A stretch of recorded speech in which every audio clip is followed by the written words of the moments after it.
Most exercises are great for building speed and coordination, but don't sound very musical. However, these 5 exercises I'm going to show you today not only help you build great technique, they also sound good, which not only makes them more enjoyable to play, it also makes them really practical and usable in your melody writing or your improvisations. So I'm going to show you how to play these 5 exercises, and then at the end, I'm going to show you how you can actually combine these different exercises and blend them to make something that really sounds good and usable in your songwriting or your compositions. Now, each of these exercises starts in exactly the same position. So we're going to locate middle C and put our left thumb on that key. We're then going to go up 2 notes, find the E note and put our right thumb on it. And then we're going to let our hand just fall casually on the other keys like this. Now the first exercise is called out and back in. And it's a really simple exercise that works beautifully as a warm-up and also helps you build great coordination and technique if you're just beginning on piano. So it goes like this.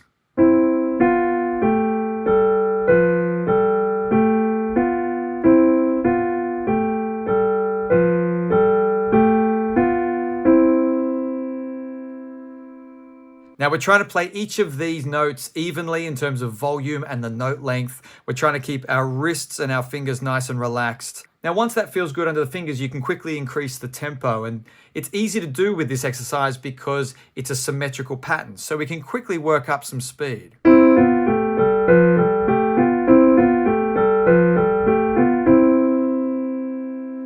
we want to make sure that as we get faster, we keep the technique nice and solid and don't get too loose with it. Now, one great variation with this exercise is to not go all the way out, but to go halfway out, come back in, halfway out again, come back in, and start creating these little melodic phrases like this.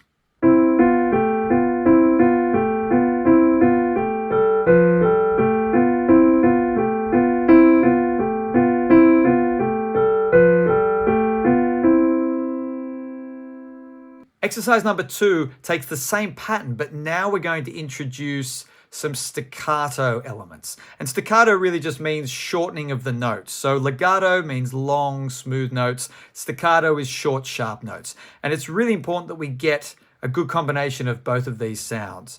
So with this exercise, we're going to play the notes short and sharp, like so.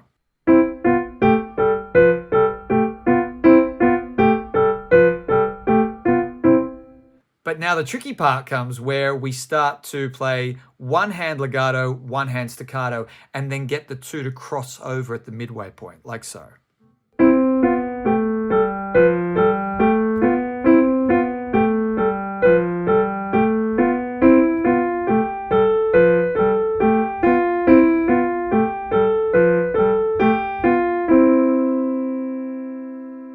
And that starts to challenge our coordination a little because we have to make that flip in the middle, and that generally poses a few issues. So it's important to take that really slow and get that transition to be nice and smooth. Now exercise 3 is also going out and coming back in, but we're going to now play one hand slower and the other hand regular speed. So an example of this would be the left hand starts playing half time and the right hand plays the pattern as we've been playing it, like so.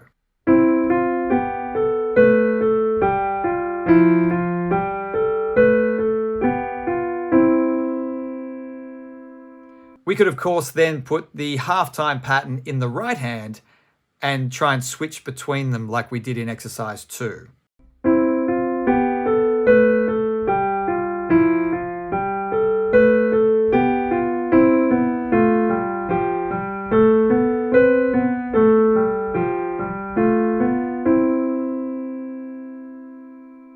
And with all of these exercises, you want to start off slowly so it feels good and then build up some speed. And that's where it can be a lot of fun once you've got the coordination right.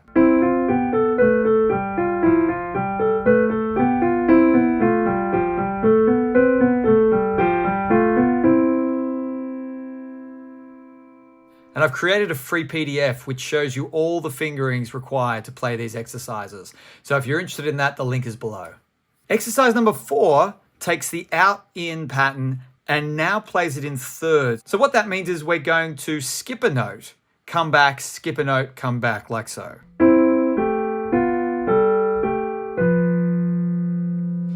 And then once we get to the outside, we're going to do a little run quickly back down with our middle 3 fingers like this. So the whole exercise sounds like this.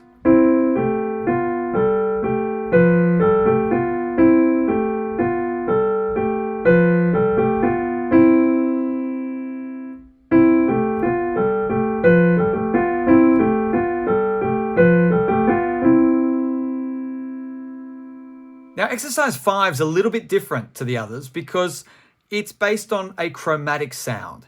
And this one's really great for developing finger coordination and dexterity, but it does require we move our hands in a slightly different way. And so we're going to start on the C and the E the way we have been, but we're now going to play this pattern.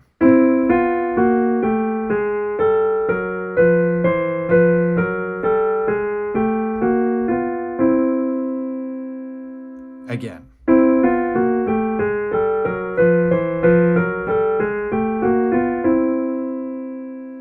And the chromatic exercise is great to also play staccato as we did in exercise 2.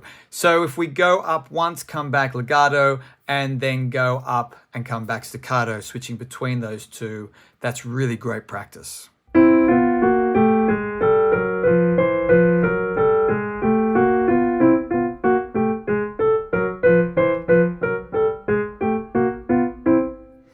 We can also go up legato, come back staccato.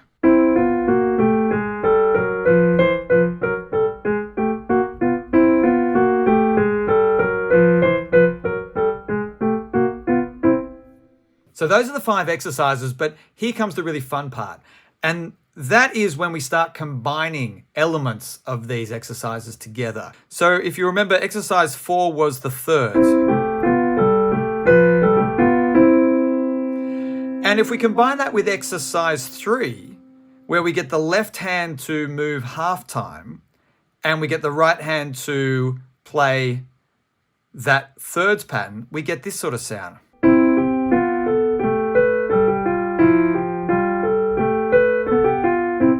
And at some point, when you get comfortable with these exercises, you really get to sit and just incorporate elements from all of them.